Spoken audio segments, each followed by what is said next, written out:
All right, welcome everybody to part one of a study that I have done on Immanuel Lutheran Church and the Lutheran Church Missouri Synod.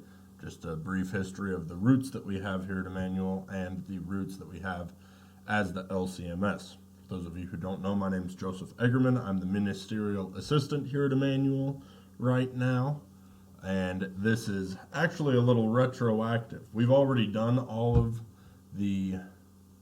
we've done this study first, and then the next three were recorded live by popular request. I'm recording this first one, so this is the first installment, but the last recorded. So if I repeat things or if I say things and allude to things that are coming later, you'll just have to find those out later. So let's get started. First off, I wanted to let you all know that most of my information has come from the primary sources and one secondary source. The book was called Zion on the Mississippi. It's published by CPH, that's where I got it at least, and it's by a gentleman named Walter Forster, Forster. He is a font and bevy of information, although he can be a little dull at times, but it was a fantastic resource for the early roots of the LCMS. So let's begin. Now, a little bit of background, and I'm sorry if I do repeat anything. I don't have my notes in front of me, so I'm kind of doing this on the fly, so you'll just have to bear with me. I'm sorry. A little bit of background. Germany in the mid-1800s. So what is going on in Germany? What led to this whole embarkation of people that settled eventually in St. Louis and became the Lutheran Church Missouri Synod. So, the dominant geopolitical entity of Germany was the Prussian Union. So Prussia is a northern state, kind of if you divide Germany up into states at this point. Prussia is a very large, populous, powerful, military-focused state in Germany. Germany is not ruled by a Kaiser like in World War I, but a confederation of many of the German states, of which Prussia is dominant. They lead a union of most of the northern states. We'll see a map later on, and I can kind of go over where they are and where in Germany they are and how big of an area they actually dominated. But Germany's ruled by a confederation, and Germany is split, kind of like today in the United States, conservative versus liberal, but it's also split particularist versus nationalist. Now, I didn't know what a particularist was before this, so according to Wikipedia, particularism is when particular groups within a country should be favored. They want special privileges, kinda. It's when you aren't like your nation first. It's not globalism by any means. It's more refined than that. So if globalism versus nationalism, call it nationalism versus particularism. So a couple examples would be what we're talking about right now. Christians should have a more lenient, what's the right word for it? More leniency for Christians through the law. Christians should be able to exert their, what's the word I'm trying to find? Christians should, they should be benefited by the laws of the land versus the nation. Another example would be communists. Communists want to be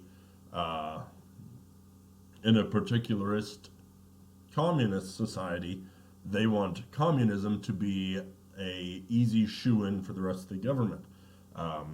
It could be scientists. They want, if it doesn't go against science, or if it goes against science, it shouldn't be in the laws. So you have to kind of take everything with a grain of salt there. But that's what's going on in Germany. Just 5 years before the kind of time period we're talking about, Napoleon was defeated at Waterloo by the Germans and a German confederation and the British. So the age-old enemy of Germany, the French, have been defeated by the Germans. The Germans were rejoicing. They were happy. They did not like Napoleon. They saw him as a threat. So woohoo, yay, no more Napoleon. Everybody is thriving under the Pax Britannica, the Britannic peace. So the time period where there is no war in Europe right now because of the influence of Britain when they had fought France and won. Right now, immigration in the USA from Germany is quite low. In 1820, only a handful of German immigrant families were living in Missouri. Most of them were in the St. Louis area. But by 1840, there are thousands and thousands and thousands of German families that have come to America. The 48ers are part of it, but what we're talking about right now, is way before the mass excursion of Germans in 1848 due to their political ideals. I think I get into that a little bit later, I think in the second one. I'm not 100% sure, but I think I've talked about it before. Maybe I'm getting those mixed up. If you want to know about the 48ers, I'd love to talk to you about them, because I learned about those in school, and they're pretty cool. So right now, there are no Germans there are very, very, very few Germans in Missouri. Now, why then would the LCMS, or what was to become the LCMS, why would they pick Missouri to settle? What made that such a big deal? How did they even leave Germany? That's what we're going to figure out here.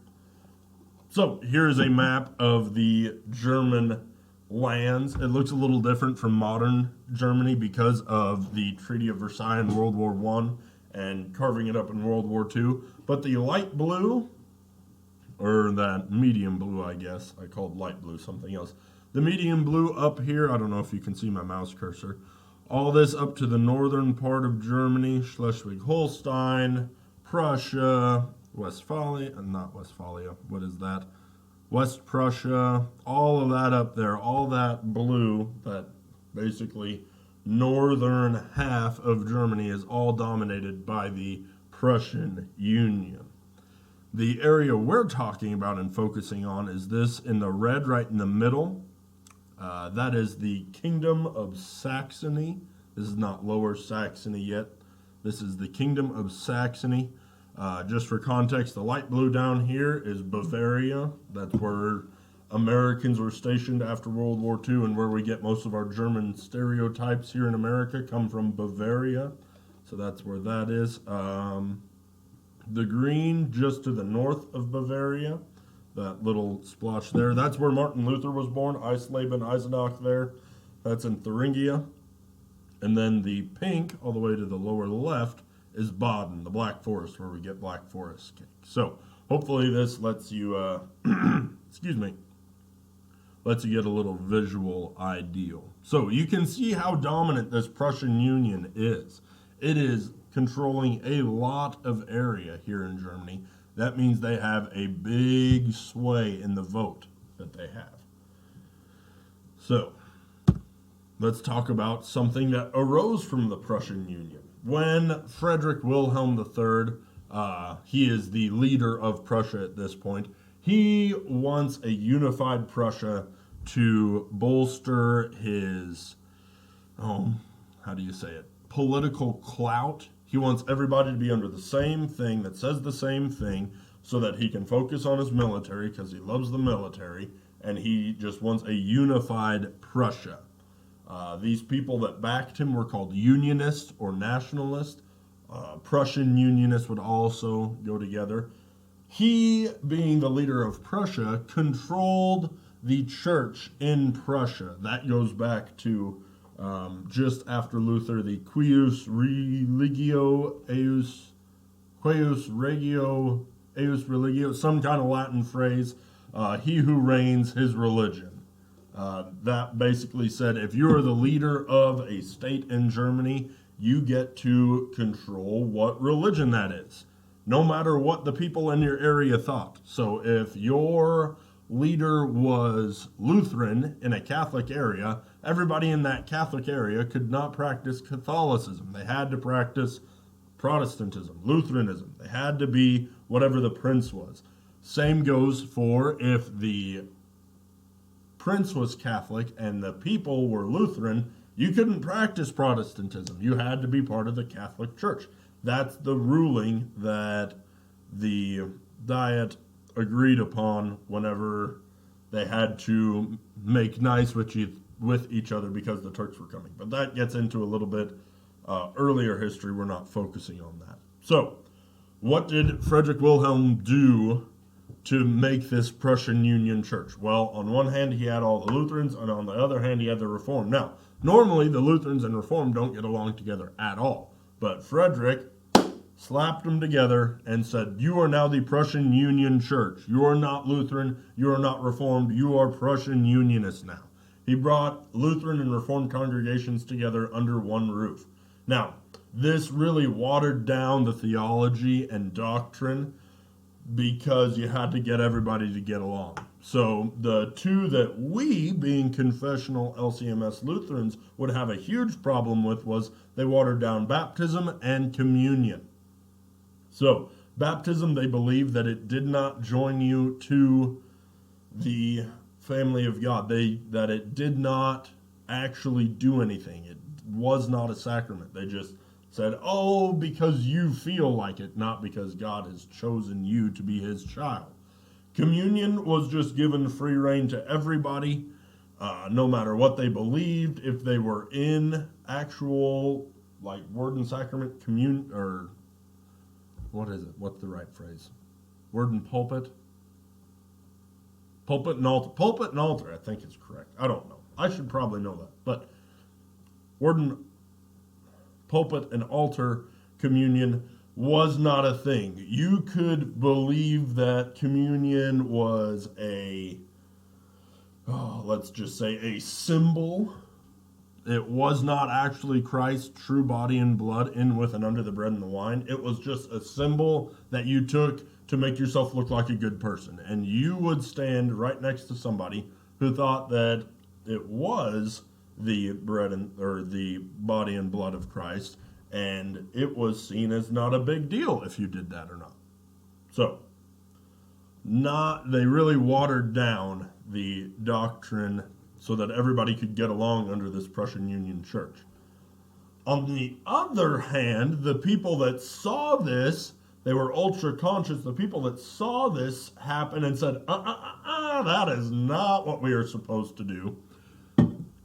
They were called a plethora of names. Particularists, Ultra-Lutheran, which I'm sorry I'm butchering pronunciation because it's me.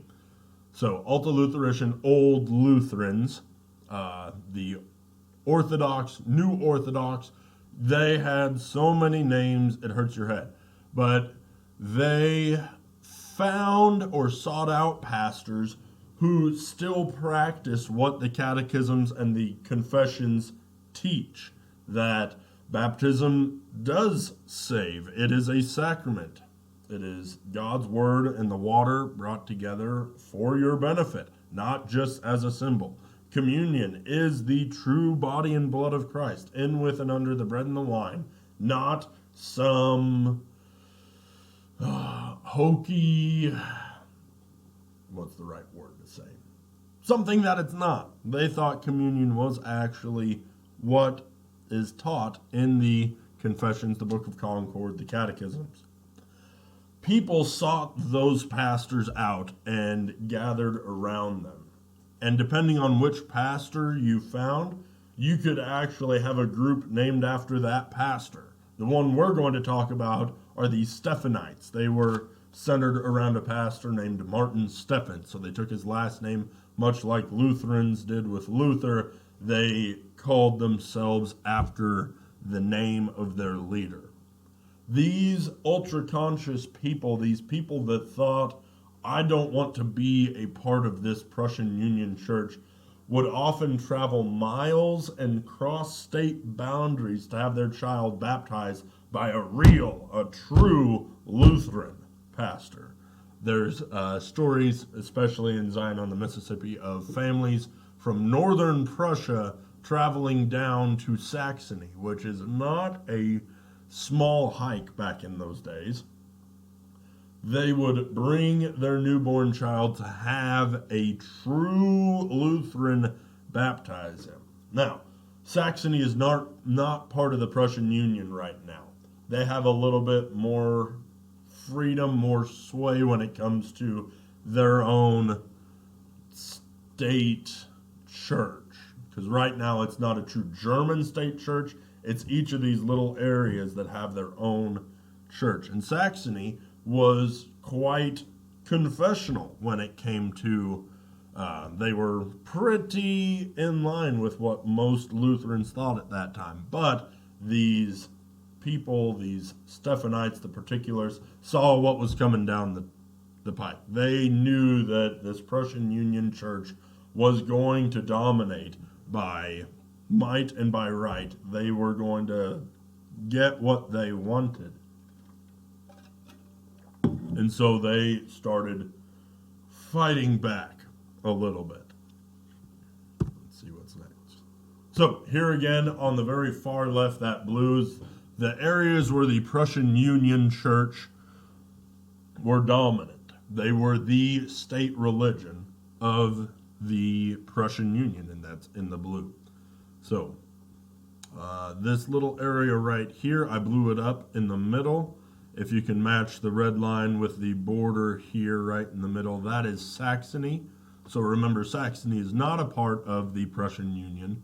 It is a part of the German Confederation, but they still have a little autonomy right now. So in Dresden, this city that I circled a couple times here, in the middle of Saxony, there is a church, a Bohemian Church in Dresden in Saxony. Now, this gets into operating outside of the state church boundaries. So, in Dresden, there's a state Lutheran church that spoke German. That church was part of the Saxon Lutheran Church. So in Leipzig, in all the other cities, they all had this one state Lutheran church. Now, again, it's a lot more conservative than what the Prussian Unionists are pushing, but it's still not super ultra conservative. Now, in Dresden, there was a congregation of Bohemians, of people who spoke Czech. Now, because they spoke Czech, they could not join the state church of Saxony.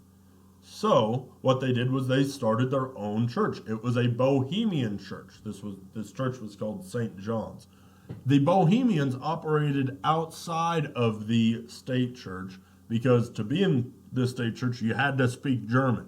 So if you don't speak German, you're not in the state church. So the Bohemian church has a lot of autonomy to operate not only outside of the Prussian Union, but outside of the state church in Saxony.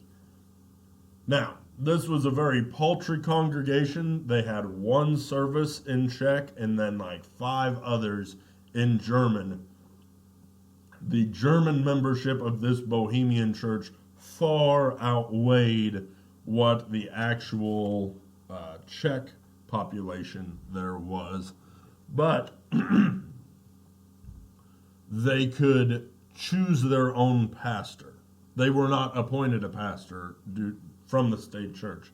And when it came time for them to have a new pastor around the 1820s, they picked this guy on the very far right. This guy's name is Martin Stephan. He was a very eloquent speaker. He gathered around himself a lot of like-minded people. He was confessionally Lutheran. If it wasn't in the Augsburg Confessions, if it wasn't in the Book of Concord, the small catechisms, he threw it out. He stuck to his guns. We would say he is a good Lutheran.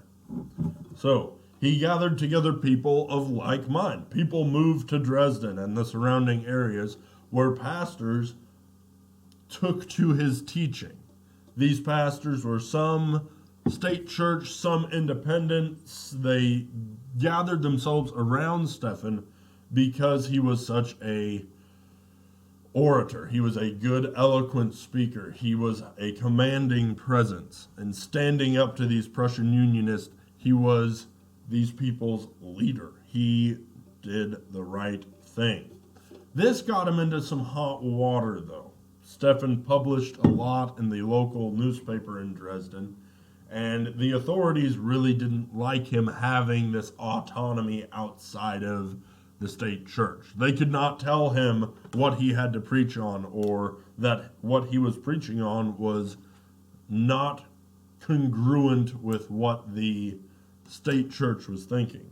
So, Stephan and the Dresden authorities started to butt heads a little bit. Now, this is going to get into what happened a little later with Stephan, and we're going to cover that at a later date. But he has some kind of really fishy, no, how do you put this correctly? He has some fishy dealings with what should not happen as a leader of a congregation. He had late night meetings. He took long walks alone at night with women who were not his wife. He stayed at a residence outside of the city that was furnished to him by his congregation, and there he had political discussions, philosophical discussions, theological discussions with many people, some of those including unmarried young women who were not supposed to be out there. But I digress. Stephan and the authorities started to butt heads, and this is where Stephan is thinking, okay, nobody here actually believes what Luther taught. Nobody is actually standing up for what is right. My church is the church, and if you're not in my church, you are not the true church. You are not the true Lutheran church. We're the last Lutherans, the last Christians in Germany. And if I'm being persecuted here, well, I'm just going to take my ball and go somewhere else. That somewhere else would be America, the land of religious freedom, right? So he gets it in his mind. He's thinking, we need to go to America because I don't want to stay here any longer and get ridiculed for believing what I believe. So he gathers up a whole bunch of his congregation in Dresden. He gathers up the other pastors who look to him as their leader, sits them down and says, okay, we need to start looking because I want to leave to go to America because me and the authorities are not getting along very well. He was almost arrested at this point, and that's the spark that started the idea to emigrate. They formed a Gazelle Shaft, which is a emigration company. And do I get into that a little bit later? I'll get into it now. The people, the Germans around Dresden, formed a Gazelle Shaft. They kept they have a constitution that you sign saying Stephan is going to be the theological leader. You have to put X amount of money in to pay for your ticket, your boat ride over to America, all the other stuff, blah, blah, blah. In this Gazelle Shaft, they pooled all their money. So all the people around pooled their money. Now, these people were merchants. They were doctors. They were lawyers. But they were also, I think, this is why I should have my notes in front of them, a third or two-thirds or three-quarter of them were farmers. They were weavers. That's what Saxony was known for. So they were either weavers who farmed or farmers who weaved. That's what they did. These were salt-of-the-earth peasant folk who couldn't really pay their passage over, but by gathering all of the money in a central, credit union, they could pay for a farmer's labor over there, and when they got to America, the farmers would pay back what they took out of the credit union back into the credit union, so eventually when they had enough money, they could pay back the merchants, the doctors, the lawyers that paid for the initial sum plus interest. So this was a business deal, but it was also a we need to get out of Germany deal, and we need to get out of it right now. So they start gathering people up. People not just from Dresden show up and the surrounding area. People from Prussia show up. People from Bavaria show up. People from the Rhineland show up. People from Bremen show up. or are gathered as they start going to leave. So it's not just Saxons, but these are the dominant cultural persuasion of the immigrants is Saxon. That's where they came from. It's what they know. That's where most of them are from numerically. So, but Stephen gets it in his head that he's going to start working on a plan to get to America. And what helped him decide America was a man named Gottfried Duden. He wrote a book entitled Report of a Journey to the Western States of America from 1824 to 1827. And his book was also shown with paintings from a guy named John Martin, who painted the American West, the grandeur, grandiose landscapes that some would call the ones here. Tall trees, flowing fields, verdant pastures where nothing bad happens. There's no wolves or coyotes or snakes. There's no deserts or ravines. It's all fine. It's all good. You can spit into the ground and a corn plant will grow next to you kind of deal. It was a romantic and glowing depiction of the American West, but it also kind of lied. As most of us here know, sometimes Missouri is not a fun place to live. But Duden and Martin, for some reason, bamboozled people into thinking that there is no problem in America. Come on over, everything's fine. So, Stephen starts writing letters. He writes letters to the leader of I think it was the Ministerium of Pennsylvania and other states, a guy named Benjamin Kurtz. He was a German from America. He was the leader of the Eastern Lutheran Church in America, so like East Coast Lutherans. Stephen writes to this Kurtz guy and says, hey, let's move to America. Like, I don't think we're the real church. We're moving to America. You got any tips for me? And Kurtz says, sure, where are you thinking of going? And Martin says, well, I've thought about Maryland or Pennsylvania, Virginia, Georgia, heard good things, Texas, Ohio. What do you think we should do? And Kurtz rattles off a list of stuff, a list of excuses. He's like, the land prices in Pennsylvania and Maryland are way too expensive. They're like $60 an acre. What an outrageous sum. You can't move there. The plantation economy of Virginia would not jive well with what the Germans thought or were trying to do. So Virginia's out of the question. Georgia and Mississippi are just flat out plain too hot. I guess Germans don't do well in the heat, but they said that's way too hot. Texas is too hot. There's too many people in Ohio already.